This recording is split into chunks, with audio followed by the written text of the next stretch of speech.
Welcome back friends to the series of geography. और geography के इस सीरीज में मैं दीपक राठौर आपका स्वागत करता हूं। ये हमारे ज्योग्राफी का लेक्चर नंबर 4 है। इससे पहले हमने 3 लेक्चर कवर कर लिए हैं। और यदि हम पहले लेक्चर की बात करें तो पहले लेक्चर में हमने ग्लोबल के बारे में जाना था और इंट्रोडक्शन टू ज्योग्राफी यानी ज्योग्राफी का इंट्रोडक्शन दिया था, ज्योग्राफी को डिफाइन किया था, ज्योग्राफी के फादर के बारे में बताया था। सेकेंड लेक्चर की बात करें तो सेकेंड लेक्चर में हमने लैटिट्यूड और लॉन्गिट्यूड के बारे में जाना था। और यदि हम थर्ड लेक्चर की बात करें तो थर्ड लेक्चर में हमने देखा था कि आपके हीट जोन्स के बारे में जाना था और ओशियन और कॉन्टिनेंट को इंट्रोड्यूस किया था। यानी कौन सा ओशियन कहाँ है या कौन सा कॉन्टिनेंट कहाँ है। लैंड बॉडीज होती हैं उन्हें हम कॉन्टिनेंट बोलते हैं और जो वाटर बॉडीज होती हैं उन्हें हम ओशियन बोलते हैं। तो आज उन्हीं लोकेशन के आधार पर इसे हम पहले एक बार थोड़ा सा रिवाइज कर लेते हैं, क्योंकि अब हम पढ़ने वाले हैं लोकेशन ऑफ इंडिया। यानी जब भी आपको पूरा कॉन्टिनेंट और ओशियन का लोकेशन आएगा तभी आपको लोकेशन ऑफ इंडिया आएगा। और हमने कॉन्टिनेंट और ओशियन के लोकेशन के बारे में कल बात कर ली थी। थोड़ा एक बार हम और इसको रिवाइज कर लेते हैं, रिकैप कर लेते हैं कि कौन कौन से ओशियन पढ़े थे, कौन कौन से कॉन्टिनेंट पढ़े थे। ये आपके सामने मैं जो आपका मैप दिया गया है इसमें हम अगर देखें तो ये रहा जो वाइट वाइट जो आपको दिख रहा है ये सारे क्या है, कॉन्टिनेंट हैं। और जो ब्लू वाला है ये सारा क्या है, आपको वाटर बॉडीज यानी ओशियंस। यदि हम बात करें इसको एक बार रिवाइज कर लें तो हमने कल आपको बताया था ये वाला कॉन्टिनेंट कौन सा है, सबसे बड़ा कॉन्टिनेंट ये हमारा था एशिया कॉन्टिनेंट। ये हमारा एशिया कॉन्टिनेंट, ये है हमारा अफ्रीका कॉन्टिनेंट, ये है हमारा नॉर्थ अमेरिका, ये है हमारा साउथ अमेरिका, ये है हमारा यूरोप, ऑस्ट्रेलिया और एंटार्क्टिका। कॉन्टिनेंट पढ़े थे हमने कल, 7 कॉन्टिनेंट पढ़े थे, 1 2 3 4 5 6 और 7। क्लियर, 7 कॉन्टिनेंट हो गए। अब बात करते हैं, यदि हम ओशन की बात करें तो हमने आपको बताया था आपके 5 ओशियन है। जो सबसे बड़ा ओशियन है ये आपका पैसिफिक ओशन है, ये इधर रहा, ये इधर पैसिफिक ओशन है। कहाँ इसकी लोकेशन, इसकी लोकेशन की बात करें तो that is in the east of Asia and Australia. Asia और ऑस्ट्रेलिया के ईस्ट में है, पूर्व में है एशिया और ऑस्ट्रेलिया के। और यदि हम बात करें ये नॉर्थ अमेरिका तथा साउथ अमेरिका यानी कि उत्तरी तथा दक्षिणी अमेरिका के पश्चिम में यानी वेस्ट में है। इसकी लोकेशन की बात करते हैं। दूसरा कॉन्टिनेंट हमने कौन देखा था, दूसरा कॉन्टिनेंट हमने देखा था सॉरी दूसरा जो ओशियन हमने देखा था वो कौन सा देखा था, अटलांटिक ओशियन। ये वाला एस शेप का कौन सा ओशियन देखा था, अटलांटिक ओशियन। अगर इसकी लोकेशन की बात करें तो ये किसके ईस्ट में है, नॉर्थ अमेरिका और साउथ अमेरिका, यानी हम कह सकते हैं कि अमेरिका कॉन्टिनेंट के ईस्ट में है। और किसके वेस्ट में है, यह है एशिया और अफ्रीका और यूरोप के वेस्ट में इसकी लोकेशन हो गई। यदि हम बात करते हैं इंडियन ओशियन की, एक रहा है इंडियन ओशन, हिंद महासागर, एम शेप का महासागर ही है। और यदि हम इसके लोकेशन की बात करें तो यह अफ्रीका के ईस्ट में है, यानी साउथ है, जो अफ्रीका का जो साउथ पार्ट है उसके ईस्ट में है और ऑस्ट्रेलिया के वेस्ट में है, इंडिया के बिल्कुल साउथ में है, इसलिए इसका नाम है इंडियन ओशन। 3 पढ़ लिए। अगर हम चौथे ओशन की बात करते हैं तो चौथा हमारा जो साउथ में है बिल्कुल, that is your southern ocean. कौन सा ओशन है, साउदर्न ओशन। 5वें ओशन की बात करें तो ये रहा आपका ऊपर बिल्कुल आर्कटिक वृत्त के पास, that is your Arctic Ocean, क्योंकि यहाँ से आर्कटिक सर्कल निकलता है। तो ये कुछ हमने ओशियन और कॉन्टिनेंट के बारे में जाना था। और आज हम जानेंगे इंडिया के बारे में, पूरा इंडिया की लोकेशन को देखेंगे। यदि आपको दिख रहा होगा जो रेड कलर में ये आपको इंडिया दिख रहा है, तो पहली चीज तो ये है कि आप हमें ये बताएंगे जो हमारा इंडिया का लोकेशन है ये कौन से कॉन्टिनेंट में है। जो हमारा इंडिया है ये कौन से कॉन्टिनेंट में है, that is in the continent of Asia. कौन से कॉन्टिनेंट में है, इंडिया है हमारा एशिया कॉन्टिनेंट में, पहली चीज।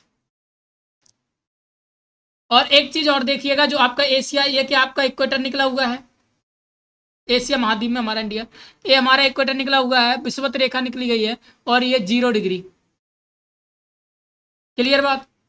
तो ये वाली चीज कहाँ आ रही है, आप इसे देखेंगे इधर वाला कौन सा होता है हेमिस्फीयर, कौन सा गोलार्ध होता है, इधर का होता है ईस्टर्न हेमिस्फीयर यानी पूर्वी गोलार्ध।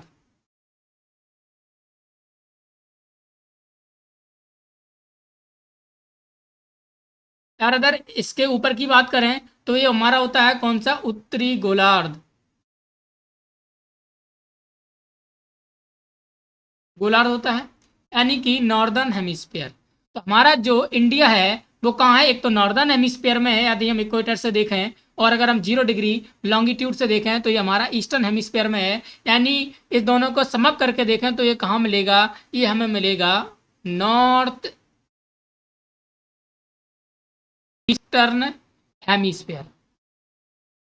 क्लियर बात हो गई। नॉर्थ ईस्टर्न हेमिस्फीयर कहाँ, एक तो कॉन्टिनेंट का नाम है हमारा एशिया, और यदि हम आपके गोलार्ध की बात करें, हेमिस्फीयर की बात करें, तो ये क्या हो गया, ये हमारा है नॉर्थ ईस्टर्न हेमिस्फीयर।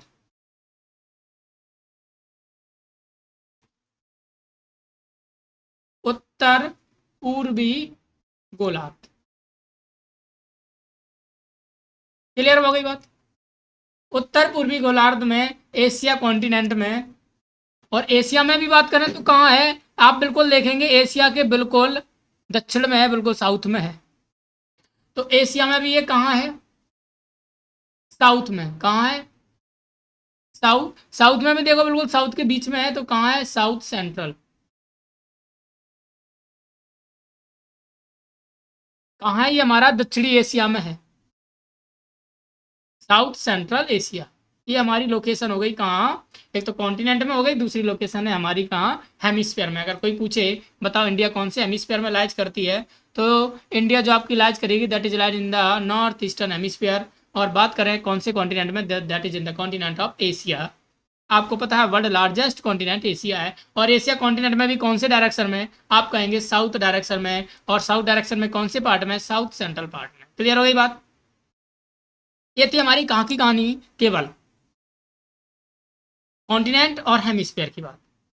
हमने क्या बताया था कि किसी भी प्लेस को लोकेट करने के लिए आपको दो चीज की समझ होना बहुत जरूरी है। दो जो चीज होती हैं, दो टर्म हमने आपको इससे पहले वाले लेक्चर्स में पढ़ाए थे कि अगर आपको किसी भी जगह की पोजीशन को लोकेट करना है, किसी भी जगह को बताना है, तो आप क्या क्या बताओगे, एक तो वहाँ का लैटिट्यूड बताओगे। क्या बताओगे, लैटिट्यूड। वो कौन से दो लैटिट्यूड यानी अक्षांशों के बीच में है, आपको पढ़ाया हुआ था, इसीलिए हमने लैटिट्यूड और लॉन्गिट्यूड को आपको पहले ही पढ़ा दिया। और कौन से दो लॉन्गिट्यूड के बीच में है, ये बताया था, यानी कौन से दो देशांतर। अगर हम इंडिया की बात करें तो आप देखो यहाँ पे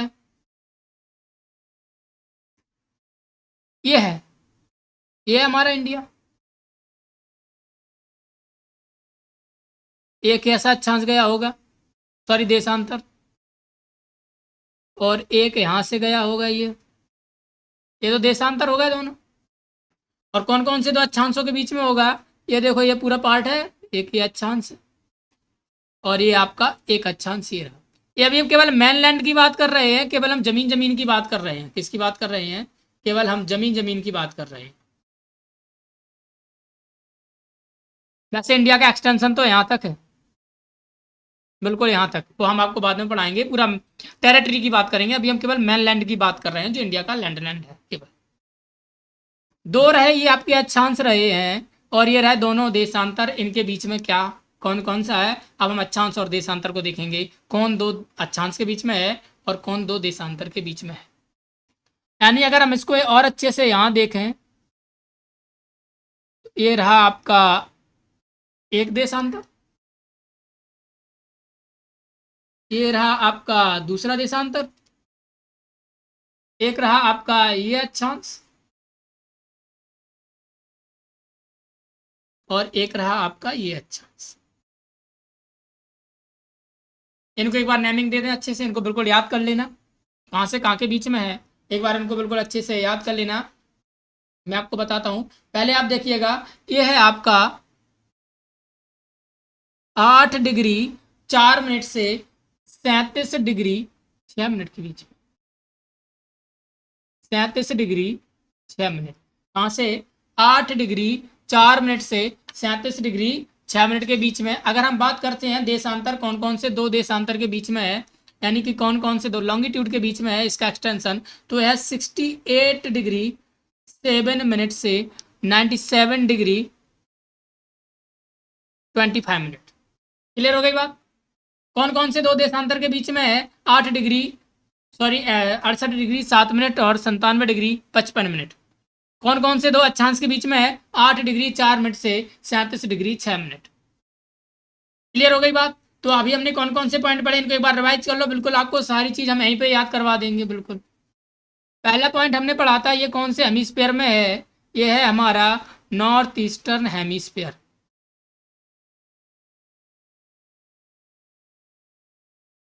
अच्छा एक बार और याद रख लो पहले, ये हमने देखा था कहाँ से कहाँ तक चलती है, ये हमारी चलेगी ईस्ट में, ये तो है ये नॉर्थ ईस्टर्न हेमिस्फीयर। तो इनके पीछे क्या लगा दोगे? इसके पीछे ईस्ट लगा दोगे, पूरब लगा दोगे, और इनके पीछे क्या लगा दोगे? इनके पीछे लगा दोगे नॉर्थ। क्लियर हो गई बात? नॉर्थ ईस्टर्न हेमिस्फीयर में है, उत्तर पूर्वी गोलार्ध में है।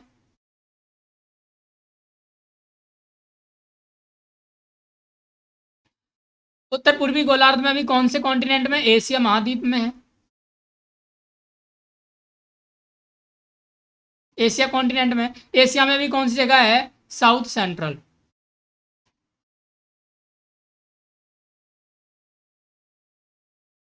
कौन कौन से दो लॉन्गिट्यूड और लैटिट्यूड के बीच में? यदि हम लॉन्गिट्यूड की बात करें, यानी कि देशांतर की बात करें, क्या एक बात करेंगे अक्षांश की, लैटिट्यूड हम सभी को लिखा देते हैं आपको।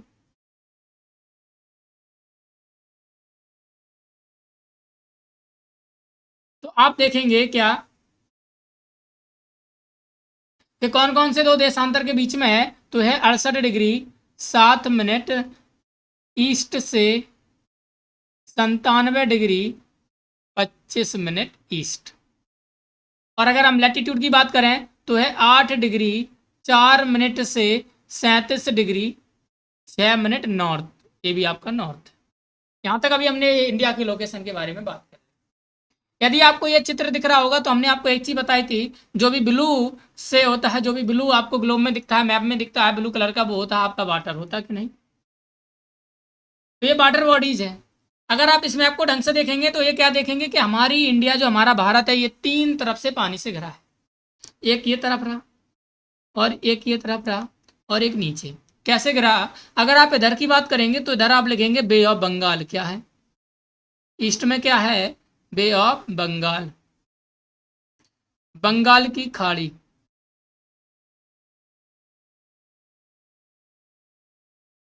अगर हम वेस्ट में बात कर देंगे तो है अरेबियन सी। हिंदी में बोलेंगे अरब सागर। और अगर थर्ड की बात करें, जो नीचे है, ये क्या है? हमारा हिंद महासागर। पढ़ाया था आपको, कौन से शेप का है? एम शेप का, हिंद महासागर, Indian ocean.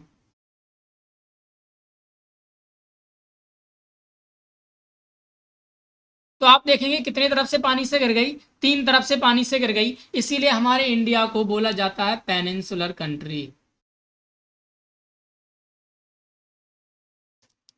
Peninsular country, peninsular country का मतलब प्रायद्वीपीय देश। क्यों? क्योंकि ये तीन तरफ से पानी से घिरा है। कारण है तीन तरफ से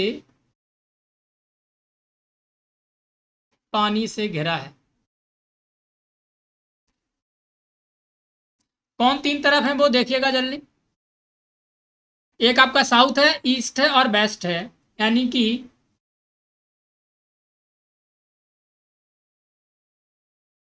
bordered by H2O by 3 side. That's why it is called peninsular country. इसीलिए इसे क्या बोलते हैं? प्रायद्वीपीय देश बोलते हैं। क्यों बोलते हैं? क्योंकि ये तीन तरफ से पानी से घिरा हुआ है। अभी तक हमने इतनी बात कर ली। एक और बात करते हैं। यदि हम इंडिया को देखें, इंडिया की लोकेशन को देखें, तो आप एक चीज बताइए क्या, कि यहाँ इसका बिल्कुल ईस्टर्न मोस्ट पॉइंट है, सॉरी वेस्टर्न मोस्ट पॉइंट है। कौन सा पॉइंट है? वेस्टर्न मोस्ट पॉइंट है। ये आपका ईस्टर्न मोस्ट पॉइंट है। ये आपका नॉर्दर्न मोस्ट पॉइंट है, साउदर्न मोस्ट पॉइंट है सॉरी। और ये ऊपर रहा आपका northern most point. Northern most point का मतलब है ये आपका पूर्वी बिंदु है, ये आपका पश्चिमी बिंदु है, ये आपका उत्तरी बिंदु है, और ये आपका दक्षिणी बिंदु। तो इन बिंदु के बिल्कुल बिल्कुल नाम है, जरा हम उनको बताते हैं, याद करके एक बार लिख लो। ये वाला मैप देखो, इसमें बिल्कुल अच्छे से दिखाई देगा। ए, ए और ये, इसका क्या है? ये है 8 डिग्री 4 मिनट ईस्ट से 37 डिग्री, सॉरी नॉर्थ से 37 डिग्री 6 मिनट नॉर्थ। और ये कितना है? ये है आपका 68 डिग्री 7 मिनट ईस्ट से 97 डिग्री 25 मिनट ईस्ट। क्लियर हो गई पूरा? यहां देखेंगे, ये आपका है पूर्वी बिंदु, पश्चिमी बिंदु, उत्तरी बिंदु और दक्षिणी बिंदु। नाम लिख लो इनके।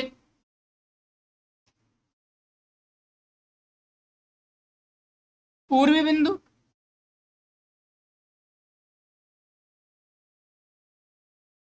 पश्चिमी बिंदु,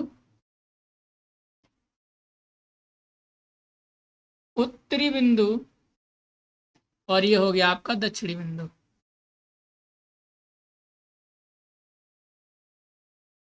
eastern most point,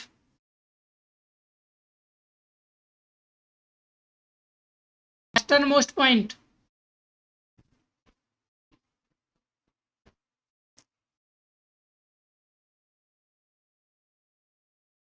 northern most point और ये रहा आपका साउदर्न मोस्ट पॉइंट। क्लियर हो गई बात? ईस्टर्न मोस्ट पॉइंट का यदि आपसे कोई पूछे एक्सटेंशन क्या है, लैटिट्यूड का नाम क्या है, तो 97 degree 25 minute east. Western most का 68 degree 7 minute east. Northern most point का that is 37 degree 6 minute north. Southern most point का 8 डिग्री 4 मिनट नॉर्थ। अब इनके नाम लिख लो, क्या क्या नाम है। इसका नाम है किबुथु।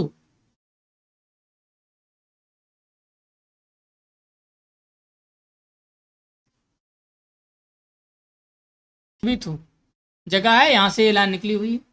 इसका नाम है गौर माता, या कहीं माथा भी लिखा रहता है, हिंदी में लिख लो गौर माथा किबुथु। नीचे का नाम है कैप ऑफ कैमोरन,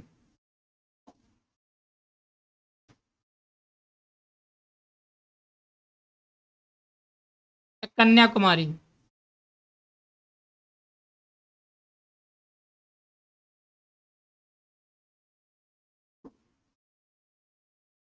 ठीक, ऊपर वाले का नाम है, ये आपका जम्मू एंड कश्मीर में है। इसका नाम है आपका, ये जो पहले इनका एक बार स्टेट लिख लेते हैं। ये आपका जो ईस्टर्न मोस्ट स्टेट है, ये आपका अरुणाचल प्रदेश है। यानी जो किबुतु जगह है वो कौन से राज्य में है? आपके अरुणाचल प्रदेश में है। और जो पश्चिमी बिंदु यानी गौर माता है, ये आपका राजस्थान में है।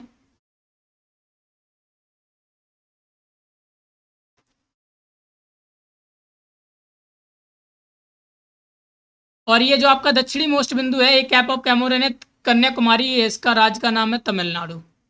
और ये ऊपर वाला जो बिंदु है 37 डिग्री, ये से बोलते हैं दबदर एरिया।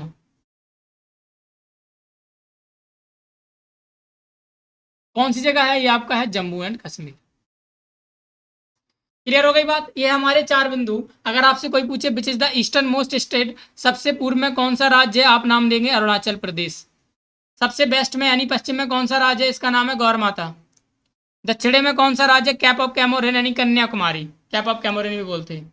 और अगर नॉर्थर्न मोस्ट उत्तरी बिंदु पूछे तो दैट इज योर दफ्तर एरिया यानी जम्मू एंड कश्मीर में है ये आपका। क्लियर हो गई बात? अब आगे चलते हैं, यहाँ तक की बात हो गई। अगर आपसे अब कोई पूछे क्या कि भाई यहाँ से इनका एक्सटेंशन बताइए कितना है, इनके बीच की दूरी कितनी है, यानी इस वाले बिंदु से सीधी लाइन खींचो इस वाले बिंदु तक क्या है। अगर आपसे पूछे कि आप भारत की लंबाई तथा चौड़ाई बताइए, ये क्या बताना है? भारत की लंबाई तथा चौड़ाई बताइए। तो ध्यान रखिए भारत की लंबाई तथा चौड़ाई, अगर भारत की हम चौड़ाई की बात करें तो ये हमारी 2933 किलोमीटर, कितनी है 2933 किलोमीटर। और यदि हम इसकी बात करें तो है आपकी 3214 किलोमीटर, यानी कि 3214 kilometre. Eastern most point sorry northern most point से साउथर्न मोस्ट पॉइंट तक का जो लेंथ है दैट इज योर 3214 किलोमीटर, यानी और वेस्टर्न मोस्ट पॉइंट से ईस्टर्न मोस्ट पॉइंट तक का जो आपका डिस्टेंस है दैट इज 2933 किलोमीटर। बिल्कुल याद रख लेना, ये हमारा एक्सटेंशन है इसका, इंडिया का। यहाँ तक हमने देख लिया, पोजीशन देख ली, सारा लोकेशन देख लिया। अब एक बात करते हैं कि अगर आप इसको देखेंगे तो आप क्या देख रहे हैं कि ये जो ट्रॉपिक ऑफ कैंसर है, कर्क रेखा है, जब ये आप मैप में देखेंगे उठा के, ये कर्क रेखा है, ये भारत को दो पार्ट में डिवाइड कर देती है। कितने पार्ट में? दो पार्ट में। 23.5 डिग्री नॉर्थ है ये भारत को दो पार्ट में डिवाइड करती है। कौन कौन से दो पार्ट हैं? एक है साउथ वाला पार्ट और एक है नॉर्थ वाला। क्लियर हो गई बात? हमने आपको एक चीज़ और बताई थी कि हमने जब आपको हीट जोन्स पढ़ाए हुए थे तो एक चीज़ बताई थी कि 23.5 डिग्री नॉर्थ या हो या साउथ हो और 0 डिग्री के बीच में सबसे ज़्यादा गर्मी रहती है। रहती कि नहीं रहती है? तो यहाँ क्या है, ज़्यादा गर्मी रहेगी इसकी अपेक्षा, और ये गर्मी धीमे धीमे कम होती चली जाती है। और अब अगर आप देखेंगे यहाँ पर तो यहाँ पर क्या है, हिमालय पर्वत है कि नहीं? बिल्कुल बर्फ से ढका हुआ है। क्यों? हमने बताया था आपको, जैसे ही आपके लॉन्गिट्यूड लैटिट्यूड बढ़ते चले जाते हैं आपका टेम्परेचर कम होता चला जाता है, बताई थी ये बात। तो ये थी हमारी इंडिया की लोकेशन की बात कि इंडिया में क्या क्या लोकेशन है, क्या चीज़ है। बाकी इंडिया की जो भी स्टेट्स होंगी हम बिल्कुल स्टेट को आपको बिल्कुल ढंग से याद करवा देंगे, बिल्कुल मैम में आपको कल इसका मैपिंग करेंगे बिल्कुल इंडिया का। तो आप एक चीज़ समझिएगा सबसे पहले, क्या कि कुछ इंपॉर्टेंट पॉइंट हैं, टर्मिनोलॉजी उनको लिख लीजिएगा। क्या? पहली कि हमने देखा इंडिया की लोकेशन, सारा लोकेशन देख लिया। अगर आप पूछे, क्वेश्चन है दो इंपॉर्टेंट कभी लिखने के लिए, अगर आ जाए कोई पूछे तो, बेनिफिट ऑफ लोकेशन।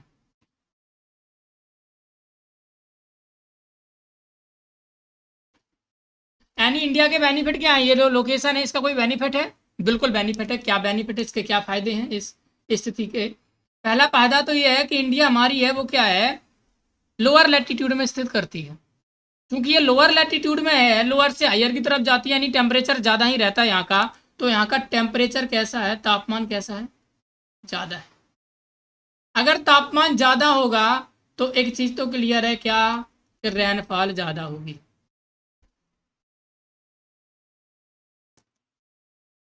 दूसरा, यदि रेनफॉल ज़्यादा होगी, बारिश ज़्यादा होगी तो बायोडायवर्सिटी,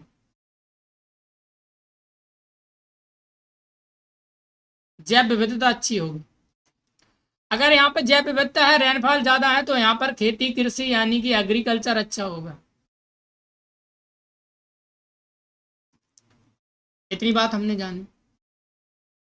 एग्रीकल्चर यदि अच्छा है तो हम जानेंगे कहीं ना कहीं ये हमारी इकोनॉमी में हेल्प करेगी, हमारे यहाँ की जो राज्य व्यवस्था अर्थव्यवस्था उसको संभालेगी। इसके हम सारे बेनिफिट्स लिख रहे हैं।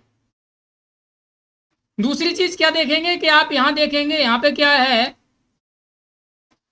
यहाँ पे बना हुआ है आपका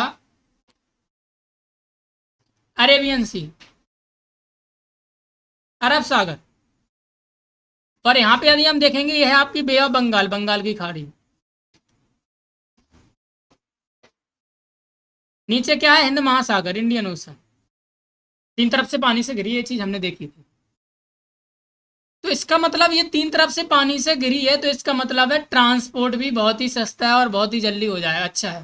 यानी कनेक्टिविटी बहुत सारे देशों से हो जाएगी। यानी कि पेनिनसुलर के साथ, ये पेनिनसुलर है, प्रायद्वीपीय, तीन तरफ से पानी से घिरी है। चूंकि ये पेनिनसुलर कंट्री है तो इसीलिए यहाँ पे जो ट्रांसपोर्ट है वो कुछ हद तक अच्छा है। काफ़ी अच्छा ट्रांसपोर्ट है, कनेक्टिविटी काफ़ी अच्छी कर सकते हैं, क्योंकि लैंड ट्रांसपोर्ट यानी जो ज़मीन का जो यातायात है वो महंगा पड़ जाता है, और ये यातायात सस्ता होता है, और अच्छी ज़्यादा से ज़्यादा देशों से हम कनेक्टिविटी कर सकते हैं। ट्रांसपोर्ट अच्छा होगा तो क्या अच्छा होगा? व्यापार, बिजनेस। तो these are the some benefits of the location of India. क्योंकि बेनिफिट है तो किसके कुछ है, आपके चैलेंजेस भी होंगे, कौन से भी होंगे। तो अगर हम बात करें इसके डीमेरिट की या इसके हम चैलेंज की बात करें, क्या चैलेंज है?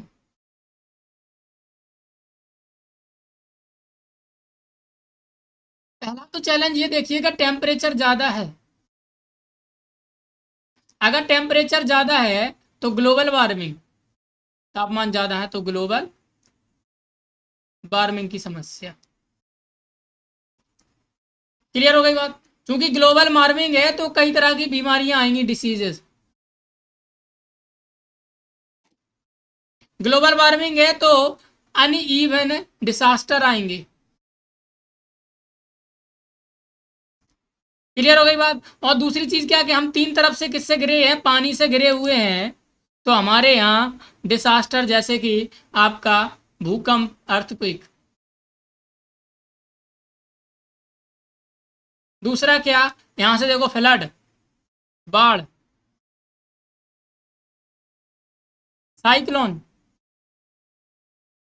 इन क्षेत्रों में आने की बहुत समस्या रहती है। क्लियर हो गई बात? तो ये कुछ बातें थी जो हमने इंडिया के लोकेशन के संदर्भ में जानी है। इंडिया की लोकेशन कैसी है, कहाँ लोकेशन है, केवल आप हमने इसके इंडिया का लोकेशन जाना केवल।